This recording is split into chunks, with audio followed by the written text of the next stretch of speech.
রোজা সম্পর্কে আল্লাহ কেন বললেন কুতিবা আলাইকুমুস সিয়াম কামা কুতিবা আলাল লাযিনা মিন ক্বাবলিকুম লাআল্লাকুম তাত্তাকুন? কেন বললেন?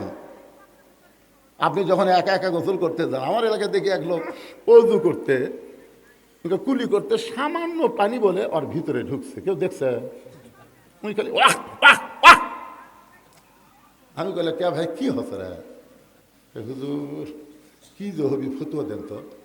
আমি কুলি করবার আমার মনে হচ্ছে সামান্য পানি গলার মধ্যে গেছে। কে পাগলা কে দেখলো রে? তোর যে সামান্য পানি গলাত গেল, তুই যে ওয়াক ওয়াক করতে কেউ দেখছে? না দেখলো হুজুর। এটার নামই হলো রোজা। জোরে করে সুবহানাল্লাহ। আপনি গোসলখানাত গেলেন গোসল করতে, কি ঠান্ডা পানি মাথার উপর দিয়ে, লাখের উপর দিয়ে, বুকের উপর দিয়ে যাচ্ছে, মন খালি বলতেছে দরজা আল্লাহ বন্ধ রে, এক ঢোক খা। এত তৃষ্ণা লিয়া কি হোক থাকবে, খা। তখন আপনি কি বলবেন? কেউ না দেখলে আমার আল্লাহ দেখতেছে রে। এই রমজান মাসে রোজা, এই রোজার মাসে আল্লাহ কোরআন নাজিল করছে ভাই। সঙ্গে সঙ্গে বাইজিদ বুস্তামি মেয়েটাকে তওবা পড়ালেন। মেয়েটা তওবা পড়ে কলমা পড়ে ব্যাগ দৌড় দিয়ে বের হয়ে চলে গেলেন। আর ওই সমস্ত যুবকেরা কতগুলা তেল তেলা মুরব্বিক ভাড়া করে নিয়ে আইছে। আল্লাহর ওলি বাইজিদ খারাপ মেয়ের ঘরের মধ্যে ঢুকছে। এবার সবাই দরজাত বলে বাইজিদ রে, এতদিন আল্লাহর অলিগিরি করতেছে, আল্লাহর অলিগিরি করতেছে, আজকে পতিতার ঘরের মধ্যে ঢুকছে, তাড়াতাড়ি দরজা খুলো, ওই খারাপ মেয়ের সঙ্গে আজকে তোমাকে বিয়ে পড়ে দিয়ে জুতার মালা গলাত দেব। সবাই যখন চিল্লাচিল্লি করতেছে, বাইজিদ বুস্তামি দরজা খুলেছে। 2-3 যুবক ঘরের মধ্যে ঢুইকা দেখে জায়নামাজ বিছানো আর আল্লাহর কোরআন দেখতে পায়। গোটা ঘর খুঁজে দেখে ওই খারাপ মেয়েটা আর ঘরের মধ্যে নাই। সমস্ত লোকেরা বলে হুজুর এই প্রতিটা মেয়ে কোথায় গেল, এই খারাপ মেয়েটা কোথায় গেল?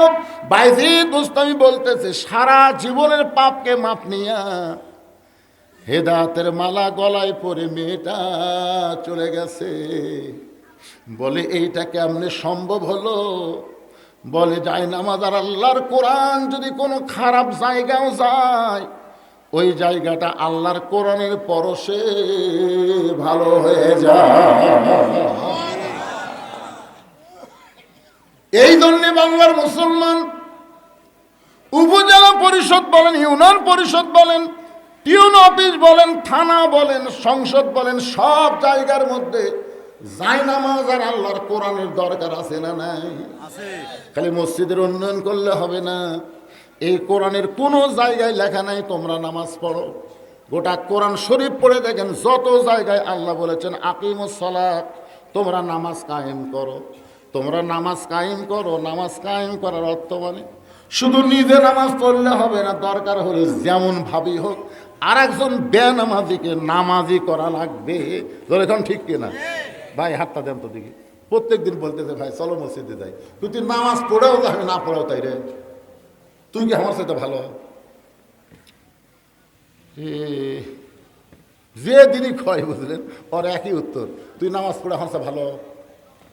চিন্তা করতেছে এইভাবে হলে হবে না। ও একেবারে আপনাকে এলাকার সবচেয়ে বড় বাজারের নাম কি? এলাকার মধ্যে বড় বাজার চাঁচকর বাজারে ওক দেখছে 3:30টার সময় হাত ধরছে। যে হাত ধরছে, কে রে ভাই কি জন্য হাত ধরলি? এখন তো কোনো নামাজ নাই, তুই তো নামাজ ছাড়া কোনোদিন আমার হাত ধরিস না। বলে ভাই আজকে নামাজের জন্য হাত ধরিনি, আজকে হাত ধরছি তোমাকে আমি চা খেলাম। আপনারা বলেন তো, যেই লোকটা নামাজের জন্য হাত ধরলে যেরকম গরম হয়, চা খাওয়ার জন্য হাত ধরলে গরম হবে? ভাই রে, আমি মনে করছি তুই এক নামাজের দাওয়াত ছাড়া অন্য কোনো দাওয়াত তোর কাছে নেই, তুই যে চা খাওয়ার দাওয়াত দিস এটা আজকে প্রথম দেখলাম। তা হাত ধরে চাষটা নিয়ে যাও, বলতে ভাই নিমকি দাও, পেঁয়াজি দাও, জিলাপি দাও। বলে এত কেন ভাই? নিয়ত করছি আজকে তো 50 টাকা খেলাম রে, আমার একটা নিয়ত আজকে তো 50 টাকায় খেলাম। তাই পেঁয়াজি নিমকি খিলাতে গেলে 40 টাকা যে খাওয়া আছে। তখন আসরের নামাজের আজান দিছে। কয় টাকা খাওয়া আছে? 40 টাকা যে খাওয়া আছে, আসরের নামাজের আজান দিয়েছে। তখন বলতেছে ভাই রে, এই মুয়াজ্জিনের সময় জ্ঞান নেই রে, কে আর 2 মিনিট পরে আজান দিলে হতো, তাহলে আমার 50 টাকা আশা পূরণ হতো। এখন এই যে আজান দিলে এখন কি করবো? ভাই তুই বসে থাক, আমি খালি 4 রাকাত আসরের নামাজ পড়ে আসাই তো আমি 10 টাকা খেলাম, ওরে নিয়ত করছি 50 খিলাম মই। এই কয়েক বোঝাতে কেবল নামাজের দিকে যাচ্ছে, ওই খপ করে হাত ধরছে, হাত ধরে বলতেছে কে ভাই একলাই কে আমার কবি না? না এতদিন বহুদিন খুশি ভাই। আরে পাগলা, খালি খালি দাওয়াত দিছিস, আজকে 40 টাকা খিলেছিস, কয়া দেখ তো, তুই কি মনে করিস আমার বিবেক নাই? আরে আল্লাহর জন্য না হোক রে, তোর জন্য এক ওয়াক্ত নামাজ পড়বো রে। তখন বলতে ভাই তাহলে চলেন যাই। কিছু দূর যাওয়ার পরে বলতে ভাই জান, এতদিন নামাজের কথা বলতে তুমি যে রাগ করছিলে, আজকে আর একটা কথা বলে, সেটা আবার কি? বলে সেটা হলো অজু করা লাগবে। অজুতে তুই যদি গোসল করবে গোস্তাও কর্ম, যে লোক 40 টাকা খিলাই তার জন্য আমি কিছু করে পারবো না। অজু করার পরে বলতে ভাই জান, আল্লাহর ঘরে ঢুকতে গেলে ডান পায়ে ঢোকা লাগবে।